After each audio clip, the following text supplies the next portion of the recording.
Guys ఈరోజు మాట్లాడబోతున్నాం మా డాడీ మా చెల్లి కొన్న బార్బీ బ్యాగ్ గురించి. ఇది బార్బీ బొమ్మలు 2 ఉన్నాయి.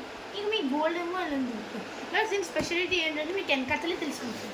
గాయస్ మనకి దొరికితే చాలా సాఫ్ట్ ప్యాంట్స్ ఉంటాయి మీకు లోపల. మీరు వేసుకుంటే కంఫర్టబుల్గా ఉంటుంది. అండ్ మీకు వెయిట్ ఎక్కువైపోయి షోల్డర్ వస్తే మీరు ఇది వాడుకోవచ్చు. ఈ కింద మీరు యూజ్ చేసి బ్యాగ్ చిరిగిపోతుంది అనుకుంటే అస్సలు కాదు గైస్. ఈ కింద వీల్స్ కూడా ఉంటాయి. ఇంక ఇక్కడ 2 స్టాండ్స్ ఉంటే సపోర్టింగ్ కోసం.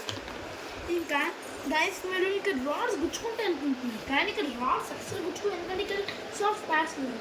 ఇంకా చిన్నపిల్లలు వాళ్ళు నవ్వులిస్తారు కాబట్టి మనం దీనికి ఎలా పెట్టాలి. ఇంకా ఇక్కడ ఎలా మీరు ప్యాడ్స్ ఇచ్చారు. ఈ ప్యాడ్స్ మీకు తెలిసి ఉంటే చాలా వస్తువులు వాడారు. గైస్ ఈ బ్యాగ్లో 2 ఇచ్చారు. ఇందులో 2 జిప్స్ ఉంటే టోటల్ 4 జిప్స్ ఉన్నాయి. ఇంకా ఈ బ్యాగ్లో 2 ఇచ్చారు. దాని తర్వాత ఇవి 2. ఇక్కడ మీరు చిన్న దాంట్లో నోట్బుక్స్ పెట్టుకోవచ్చు, పెద్ద దాంట్లో టెక్స్ట్ బుక్స్ పెట్టుకోవచ్చు. ఇంకా దీని బిల్డ్ క్వాలిటీ ఇంకా దీని జిప్ క్వాలిటీ చాలా బాగుంది. ఇంకా దీనిలో ఇక్కడ మీరు వాటర్ బాటిల్ కూడా పెట్టుకోవచ్చు. గైస్ ఈ వీడియో మీకు నచ్చితే లైక్, షేర్ అండ్ సబ్స్క్రైబ్.